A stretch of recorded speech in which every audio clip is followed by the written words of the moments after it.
there is something about a flag that makes a grown man cry. Not the fabric, not the colors, but what it carries the weight of millions of people who have never met, yet somehow feel like family the moment a ball hits the back of a net.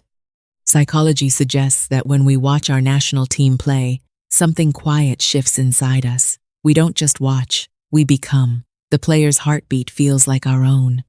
Their failure lands in our chest. Their triumph rises through our throat before we even realize we're screaming.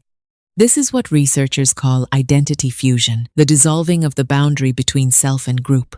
And in no arena on Earth does this happen more completely than the FIFA World Cup. But here's what no one talks about. Every 4 years, billions of people don't just hope their team wins. They need it to. Because somewhere beneath the jerseys and the chants, people are carrying something much heavier, the weight of a nation's longing. A hunger that has been passed down through generations, like a quiet inheritance. Think about Brazil. Decades of beautiful football, of gods on a pitch, of samba and flair, and yet, the ghost of 2002 still feels distant.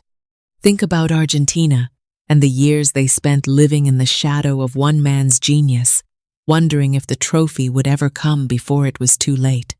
Think about nations that have never won that play, every tournament, not just as a competition, but as a kind of prayer.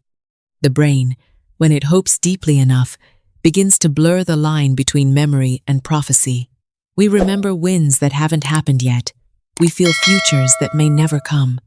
And somehow, that feeling, that irrational, beautiful, completely human feeling, is what keeps us watching.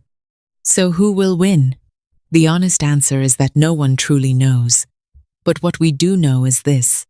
The team that wins will carry the belief of millions of people who needed to believe in something larger than themselves. And that psychological weight, that collective will, is not nothing. Research in performance psychology consistently shows that teams who feel genuinely loved, not just supported, but loved by their nations, perform at levels that defy expectation. The World Cup is never just sport.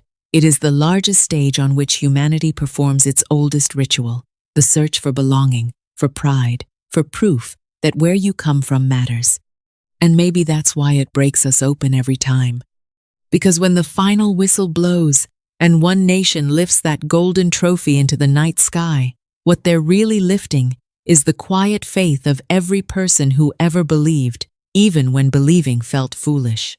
If that kind of psychology moves you, the hidden forces that shape who we become, what we feel, and why we care so deeply, then this channel was made for you.